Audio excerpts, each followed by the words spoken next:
morning. Good morning. And welcome to the Annual Lutheran Church member of the Evangelical Lutheran Synod on this third Sunday after Trinity. And our theme for today is Our Heavenly Father is Protecting Us. And we begin with our first hymn, hymn number 248.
Please rise as we begin on page 5 in the front of our hymnals.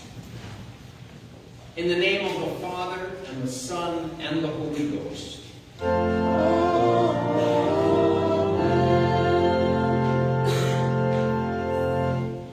Beloved in the Lord, let us draw near with a true heart, confess our sins unto God our Father, beseeching Him in the name of our Lord Jesus Christ to grant us forgiveness. Our help is in the name of the Lord.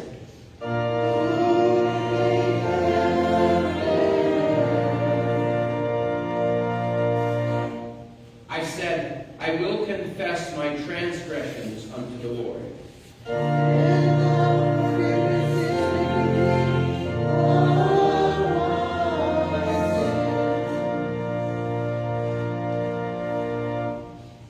Almighty God, our Maker and Redeemer, we poor sinners confess unto Thee that we are by nature sinful and unclean, that we've sinned against Thee by thought, word, and deed. Wherefore we flee for refuge to Thine infinite mercy, seeking and imploring Thy grace for the sake of our Lord Jesus Christ.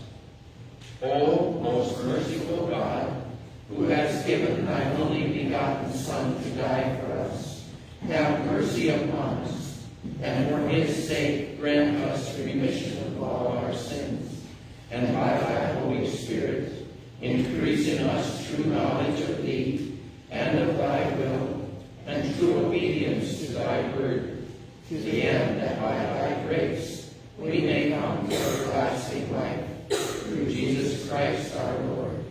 Amen. Almighty God, our Heavenly Father, hath had mercy upon us, and has given His only Son to die for us, and for His sake forgives us all our sins. To them that believe on his name, he giveth the power to become the sons of God, and has promised them his Holy Spirit. He that believeth and is baptized shall be saved. Grant this, Lord, unto us all.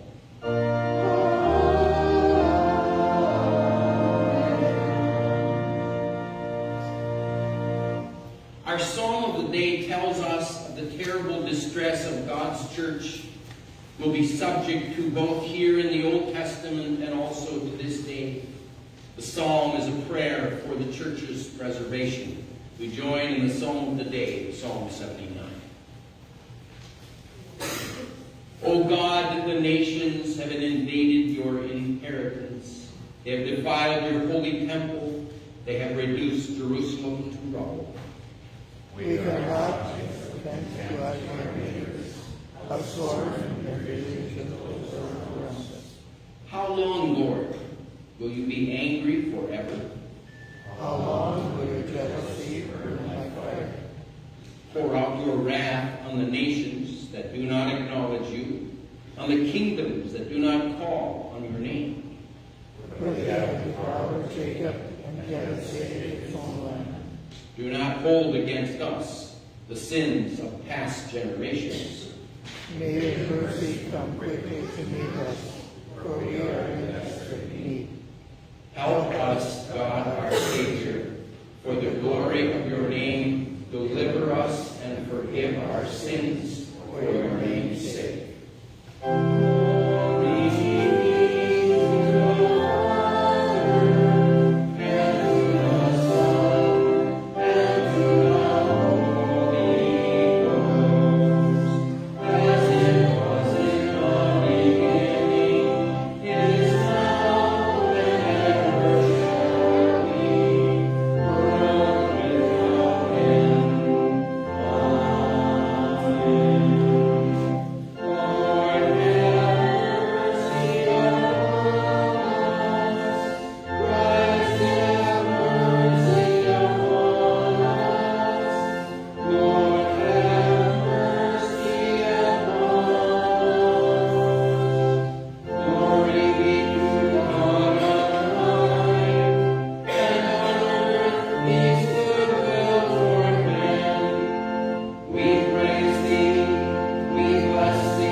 The Lord be with you.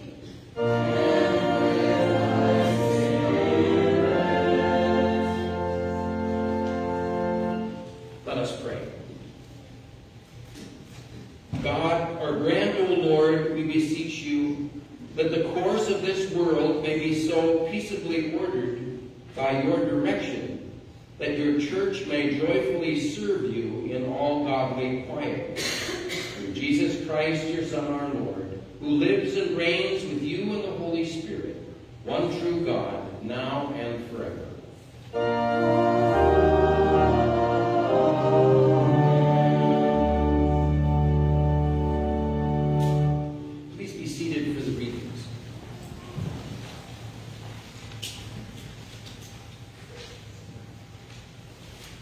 Today we think of love in relationship to sin.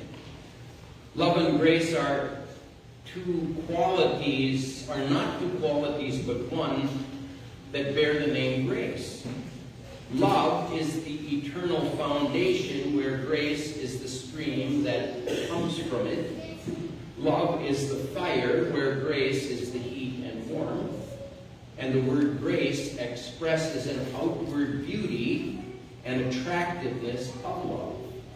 And it is particularly fitting as we express the manifestation of God's love in the person of Jesus Christ. In our first lesson, the Lord had promised penitent Israel his forgiveness and his deliverance from exile. He had promised them that their remnant will become his church of the New Testament, drawing members from far and wide, where they will find forgiveness, life, and salvation. Our first lesson is from the Old Testament, reading of Micah chapter 7, verses 18 through 20. Who is a God like you, who pardons sin and forgives the transgressions of the remnant of his inheritance? You do not stay angry forever, but delight to show mercy. You will again have compassion on us. You will tread our sins underfoot and hurl all our iniquities into the depths of the sea. You will be true to Jacob and show mercy to Abraham, as you pledged on oath to our fathers in days long ago. Here endeth our first reading. Paul had just finished a section indicting the Gentiles for their grievous sins, their lack of righteousness. And in today's epistle lesson, Paul now speaks to a group who agrees with him, the Jews. These he calls moralists, a person who believes he is better or more righteous than others and is willing to criticize and give others advice. The epistle lesson for the third Sunday after Trinity is written in the book of Romans chapter 2, reading verses 1 through 16. Therefore you are inexcusable, O man, whoever you are who judge. For in whatever you judge another, you condemn yourselves, for you who judge practice the same things. But we know that the judgment of God is according to truth against those who practice such things. And do you think this, O man, you who judge those practicing such things and do the same, that you will escape the judgment of God? Or you despise the riches of his goodness, forbearance, and long-suffering, not knowing that the goodness of God leads you to repentance?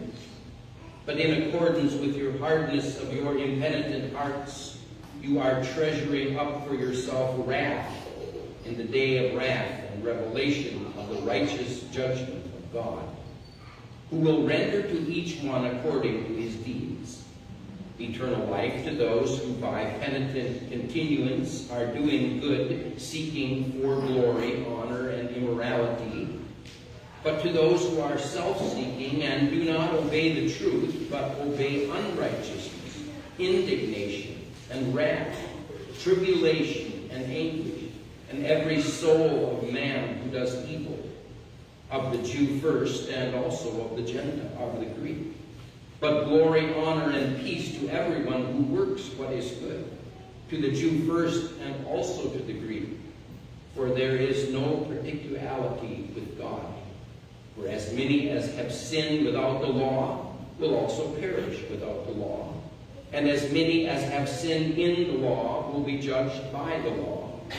For not the hearers of the law are just in the sight of God, but the doers of the law will be justified.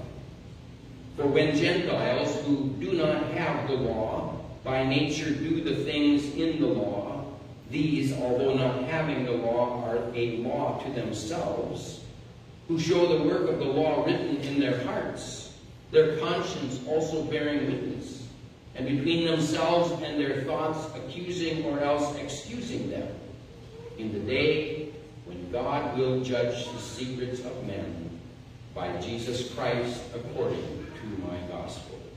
Here endeth our epistle. We join in the gradual. Alleluia. O Lord, deal with your servant according to your mercy, and teach me your statutes. I am your servant. Give me understanding, that I may know your testimonies.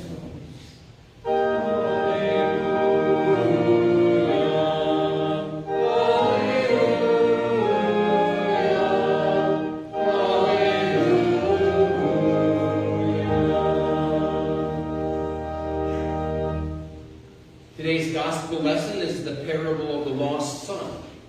Jesus reveals the glory of the gospel, especially to those who might think that their sins are too great for God to forgive. Outwardly, the son is unlovable, deserves only rejection and rebuke, yet his father runs to meet him, receives him back into his family, showering with many undeserved blessings. The kind of God that Jesus reveals is the Father who keeps waiting to receive his lost children back into his home. The Holy Gospel is written in the 15th chapter of St. Luke, reading verses 11 through 24. Please rise for the reading. Glory be to thee, O Lord.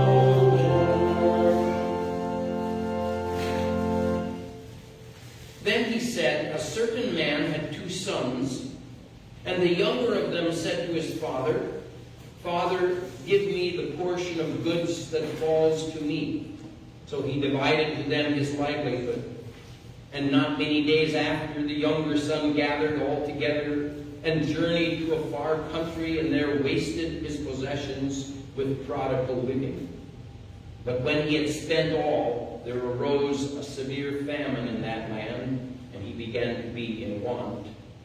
Then he went and joined himself to a citizen of that country, and he sent him into his fields to feed swine. And he would gladly have filled his stomach with the pods that the swine ate, and no one gave him anything. But when he came to himself, he said, how many of my father's hired servants have bread enough and to spare, and I perish with hunger? I will arise and go to my father, and will say to him, Father, I have sinned against heaven and before you.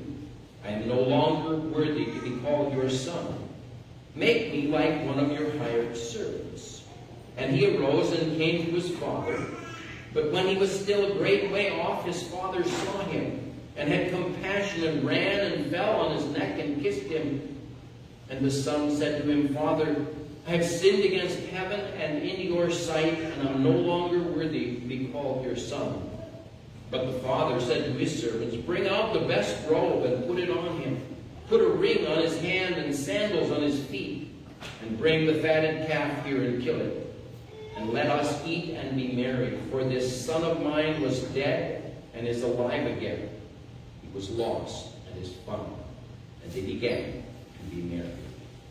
Here endeth the gospel of our Lord and Savior Jesus Christ. Praise be to thee.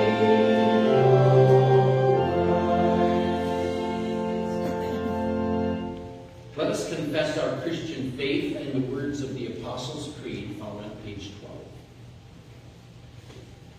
I believe in God the Father Almighty, maker of heaven and earth, and in Jesus Christ, his only Son, our Lord, who was conceived by the Holy Ghost, born of the Virgin Mary, suffered under Pontius Pilate, was crucified, dead, and buried. He descended into hell. The third day he rose again from the dead. He ascended into heaven, and sitteth on the right hand of God the Father Almighty. From thence he shall come to judge the quick and the dead. I believe in the Holy Ghost, the holy Christian Church, the communion of saints, the forgiveness of sins, the resurrection of the body, and the life everlasting. Amen. Please be seated for our next hymn, number 410.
Lord, we ask you to speak to us through your word, to calm our minds and the longing of our hearts. Let the words of our lips, the thoughts that we form, and the speaking we do to tell others be a blessing, Lord, to your church. In Jesus' name we pray. Amen. Grace and peace be unto you from God our Father and from our Lord and Savior, Jesus Christ. Our text is written in the first chapter of 1 Peter, reading verses 10 through 12. We read as follows in Jesus' name. The prophets who prophesied about the grace that has come to you searched and studied carefully concerning this salvation, trying to find out what person and what time the Spirit of Christ in them was indicating when he predicted the suffering of Christ and the glories that would follow. It was revealed to them that they were not serving themselves but you when they wrote about these things. These are the things that have now been announced to you by those who preach the gospel to you, by the Holy Spirit sent from heaven. Even the angels long to look carefully into these things. O Lord, sanctify us by your truth. Your word is true. Amen. Have you ever found yourself wide awake in the middle of the night and in sheer boredom turn on the television? If you did, you have noticed that the time is filled with wonder products being peddled by smiling salesmen in the front of easily amazed studio audiences. These products are sometimes sold in the middle of the night because only in sleep-deprived state would somebody actually buy them. But when you check out these wonder products after a good night's sleep, they're not so impressive, and you find that it isn't really as good as it sounded. In Jesus' name, the Christ, dear fellow redeemed in his blood, in the first 9 verses of this letter, our fisherman Peter has been trying to pick up our spirits by reminding us what God has done for us and promised to us in Christ. Today we celebrate Father's Day. We take time to thank God for our earthly fathers. God chose them and entrusted the responsibility to provide loving protection for their families and guidance to their children. And also God then tenderly invites us to believe that he is our true Father, so that we may ask him with all boldness and confidence as children ask their Father. God chose us in advance of our birth to separate us from sin, to dedicate us to God. He made plans to change us with his holy, precious blood of his Son. And after we were physically born into this world, God, in baptism, granted us spiritual rebirth, and then promised us the inheritance that is undying, undefiled, unfading, that's preserved in heaven for us. Moreover, our Heavenly Father is protecting us, which is our theme today. He is guarding and keeping us in faith until we finally and fully receive the whole package that is tied up in this word, salvation. It's a familiar word. I think we've used it a couple times already in the service. It sounds so amazing. We have heard it so many times, but what is this salvation, and how does it or did it become my salvation? There are many false answers to this question offered by misinformed people in our world today. Some claim that we receive it by being a good person, by doing good things, or some say asking God to come into their lives. But rather than discuss those faulty answers, this morning we ask, how did Peter's readers come to receive salvation? And the simplest answer is heard in the message that God planned to save them from their sins through the life, death, and resurrection of Jesus. That's the answer in a nutshell. But this morning, let's get the details for ourselves in this letter of 1 Peter. It's almost as this fisherman knew his readers would have questions, so he continues. Now, about salvation. Its source is God through the prophets. Its power is the Spirit of Christ, the Holy Spirit, coming in the message itself. So, the word salvation means deliverance or preservation. And as you might guess, it's used in many different ways. For example, it is used for someone being rescued, preserved from danger, delivered from death. It is someone in need.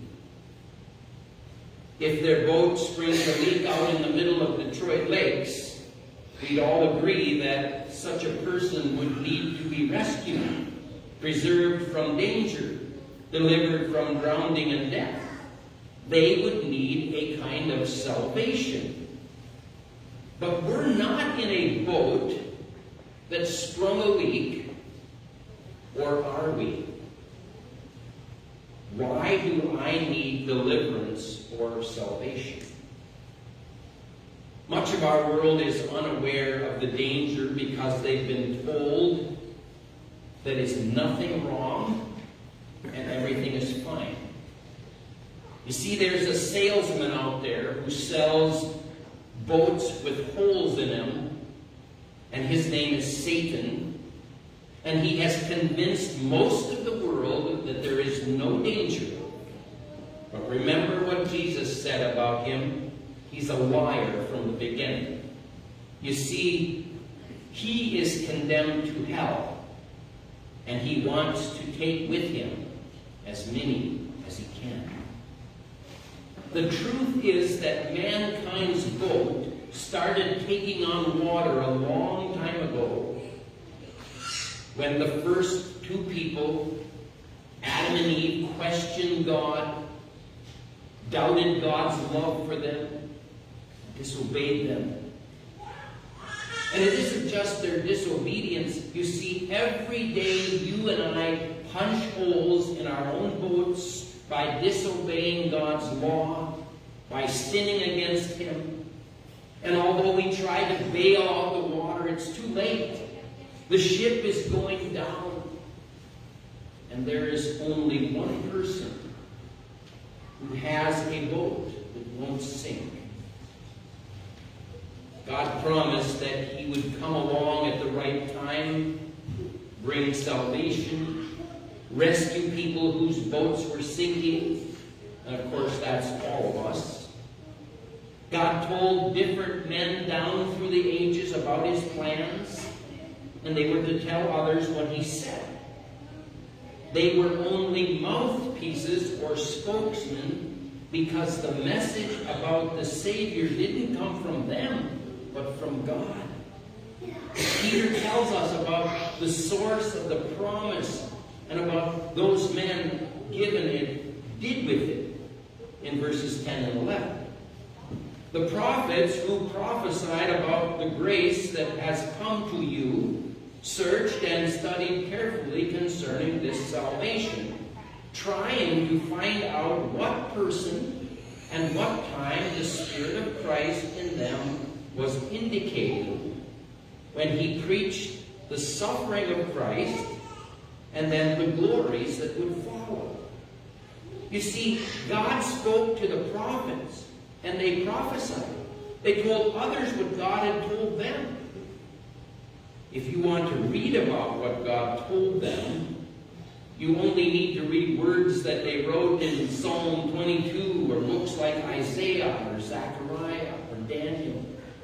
And in the New Testament, you will find that the apostles showed how these words were all about the Savior. In fact, this is how the promise of the Savior came to people who we spoke about last week and the week before. Those scattered in Pontus, Galatia, Cappadocia, Asia, and Pamphylia, and how they came to believe and to rescue themselves. You see, there's no magic vitamins. There's no smoke and mirrors. There's no decision that we can make, because the Spirit of God still today rescues human beings through the message of Jesus' innocent life, His all-sufficient sacrifice, and His glorious resurrection. But the prophets didn't only speak the message given them. They also earnestly looked in at the words that God had given them. They made a careful search of them daily to find out whether these things were so. And they examined them, trying to find out who and when the promised Savior would come to save. And they were themselves like men in a sinking boat, searching for the promised rescuer to come and save them. And it was by searching the words that God had given them that they learned and accepted that the Savior Himself would suffer, Isaiah 53, 3-6, and die, Isaiah 53, 9, and rise again, that glory would follow, Isaiah 53, 10-12, and they longed for those days and hoped that they would see them. And when the Savior did appear and went out rescuing people, John's disciples came to Him and asked, "Are you the one?" And He told them in Matthew 11:5, "The blind see, the lame walk, the lepers are cleansed, and the deaf hear, and the dead are raised up, and the poor have the gospel preached to them."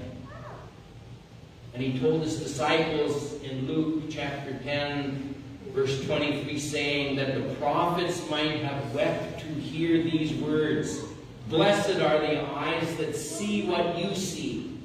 Indeed, I tell you that many prophets and kings wanted to see the things that you are seeing, yet they did not see them, and to hear the things that you are hearing, and yet did not hear them."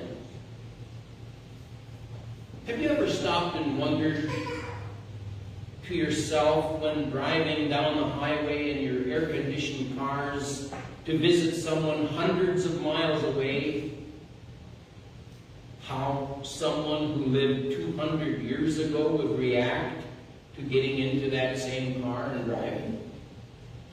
What about our great-grandparents responding to advances in technology that we take for granted? The prophets earnestly studied the word given to them to fully understand what the Spirit of Christ had told them. And what a blessing that we can pour over the fulfillment of their words. We can study the words of our Savior, witness through the gospel writers the things which He has done and promised yet to do for us. If the prophets could sit patiently and listen for hours on end, if we were able to tell them how their words have now been fulfilled. Brothers and sisters in Christ, do we also think about ourselves as blessed? Are we secure in the knowledge of our rescue on a weekly basis?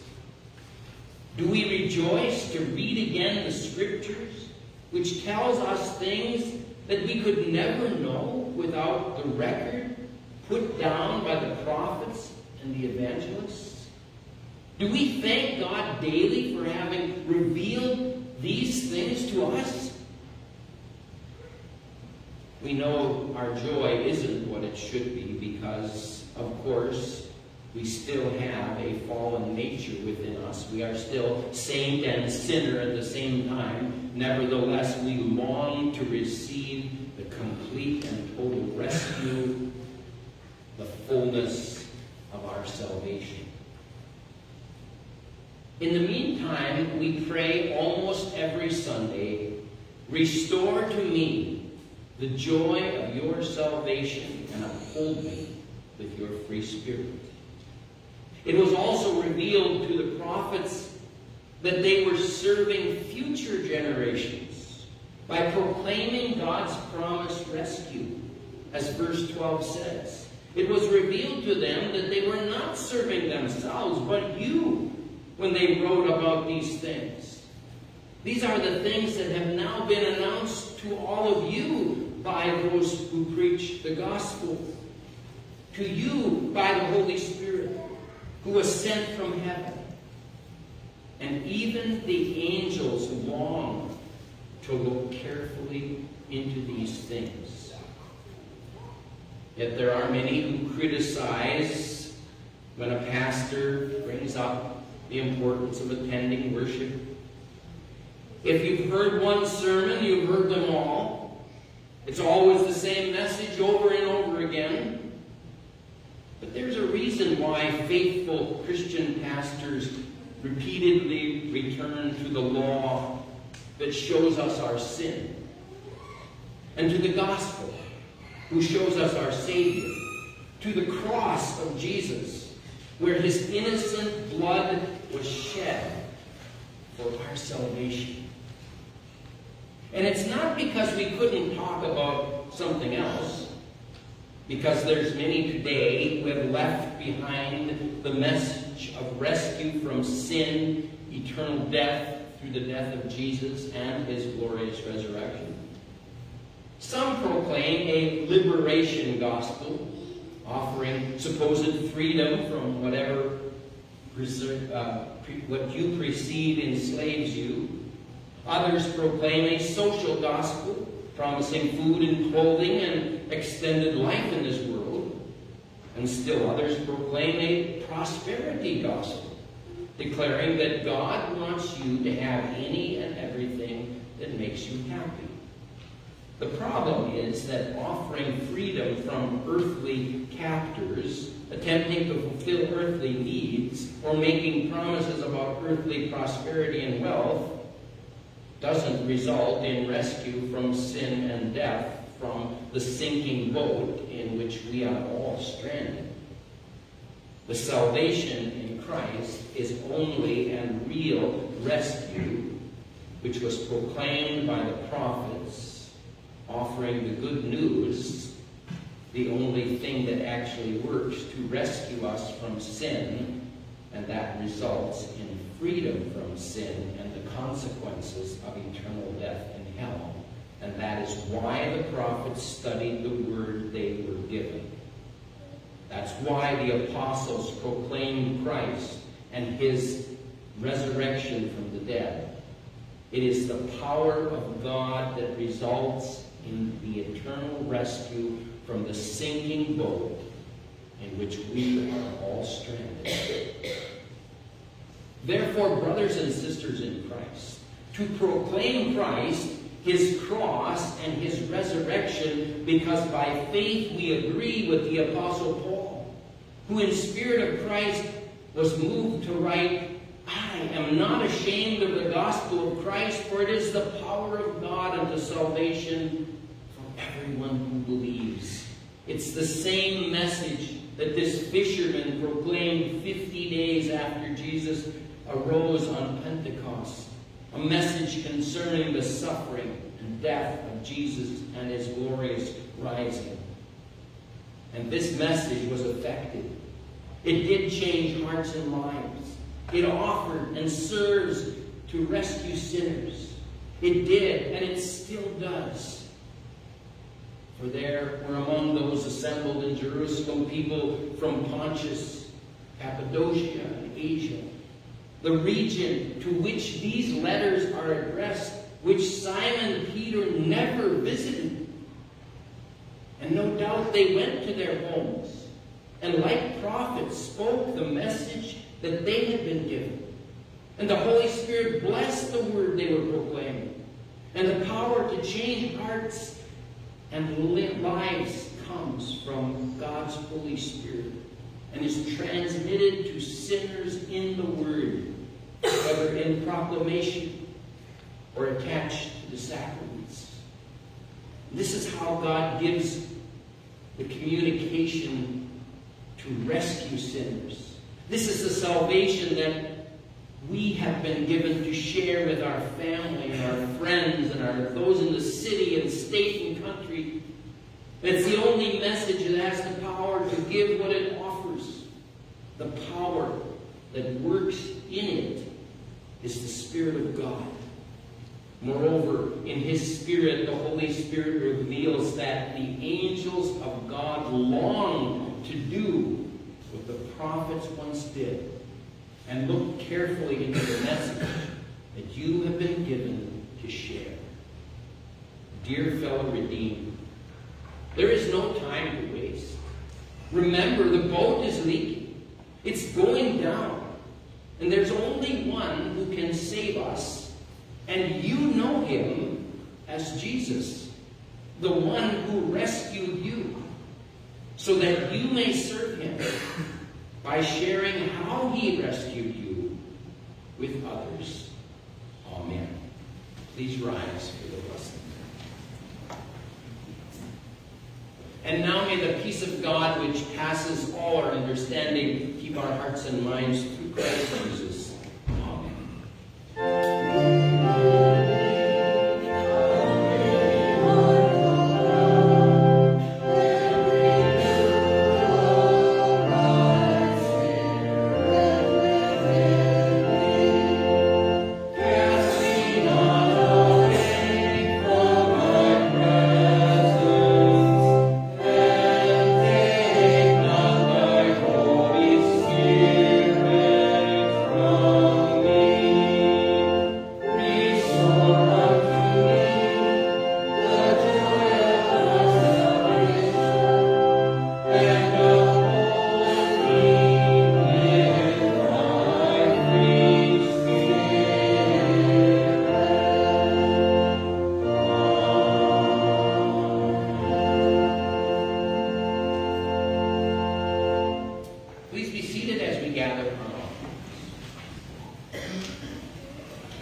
We give thee but thine own, whate'er the gift may be.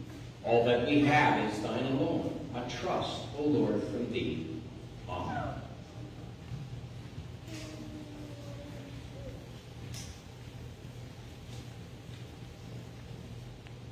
Most gracious Heavenly Father, we thank you this day for our earthly fathers, those whom you have entrusted the responsibility to provide loving protection for their families and guidance for their children. May our earthly fathers follow the will of our Heavenly Father in providing wise counsel to the children you have given to their care. Give them balanced faith in the face of confusion and conflict, hope in the time of trouble and sorrow, and steadfast love for you, for their families, and for all people throughout the world. We ask your blessing on all those whom you have entrusted fatherhood. Lord Jesus, assist all fathers of families and all Christian men, that through your grace they may steadfastly grow in holiness and in knowledge and understanding of your truth. May they graciously impart this knowledge to those who rely on them. As your heavenly Father so loved the world, he sent his only Son to be our Savior and Redeemer. We ask you to help all men to imitate his fatherly gentleness, mercy towards those who are weak, his humility, perfect obedience to your will, and fearless witness of your truth. May their lives be examples to all. May your Holy Spirit constantly inspire fathers with justice and mercy, wisdom and strength, self-giving love. May they receive your grace abundantly in this earthly life, and may they look forward to the eternal joy in your presence in the life to come. We ask this all through Jesus, who taught us to pray, Our Father, who art in heaven, hallowed be thy name. Thy kingdom come, thy will be done, on earth as it is in heaven.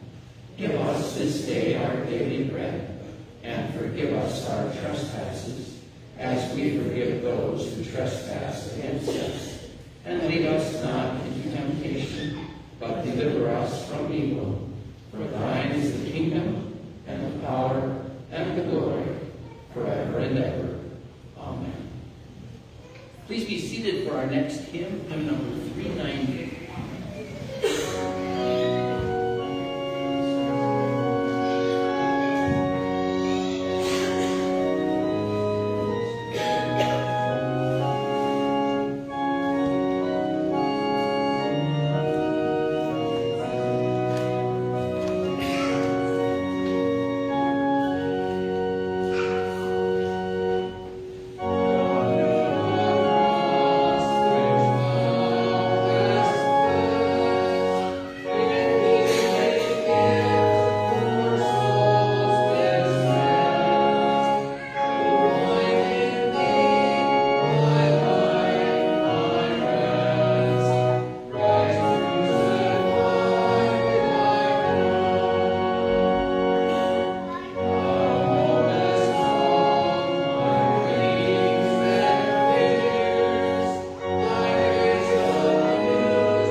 Please rise for the closing prayer.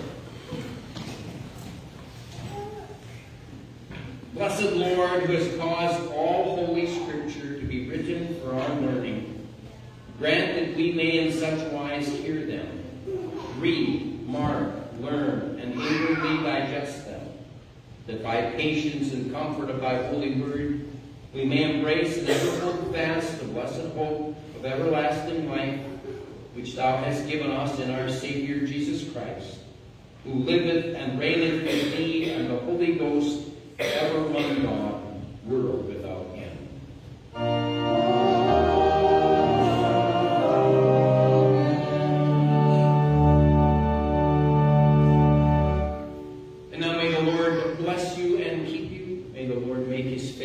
shine upon you and be gracious unto you. May the Lord lift up his countenance upon you and give you his peace.